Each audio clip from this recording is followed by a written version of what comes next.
Hello, I'm Michael McMahon. I'm lecturer in computing at Waterford Institute of Technology, and I will be delivering to you the operating systems module. I have a number of years of experience teaching operating systems, and I find it is one of the most interesting and practical areas of study in computer science, especially now as computers become ever more complex and ever more present in our daily lives. The nature of today's technology means that it is crucial to understand operating systems. So learning the fundamentals of an operating system will help you prepare for today's and tomorrow's computer science challenges. We'll begin by exploring the basics of an operating system, including the general characteristics, architectures, types, and some typical operating systems on the market. We'll look into the key topics with examples using popular commercial and open source operating systems like Linux and Windows. Now, these key topics include task management, inter-task communication, synchronization, memory allocation, timers, and interrupters. Now, there are a few things that you should know before starting this module. The first is you'll need to have access to a Windows or a Linux computer with the PowerShell and Bash shells.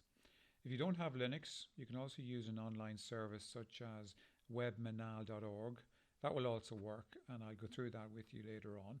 Second item you will need is a text editor, very simply, and I will expand on this a little later on in the course. Finally, in order to get the most out of this course, we will be using terminal command lines quite a lot. So if you have some prior experience, that would be great. But don't worry, we will be starting from the beginning, so you should be okay to follow along.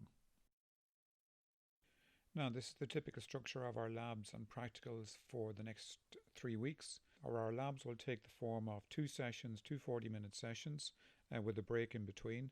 The sessions will take the following format. I'll start off with a 10-minute introduction where I introduce the topic and the work that we're going to do that in that session.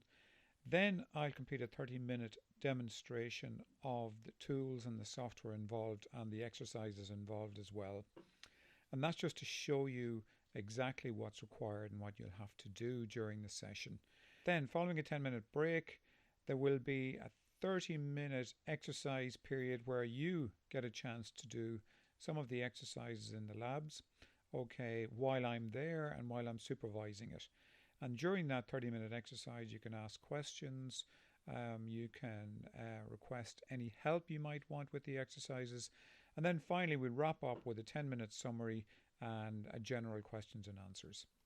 Now, just to point out that all of the labs and the practicals will take place through Zoom and Slack practical. So make sure you're comfortable and familiar with Zoom and Slack, and that should make things run a lot more smoothly.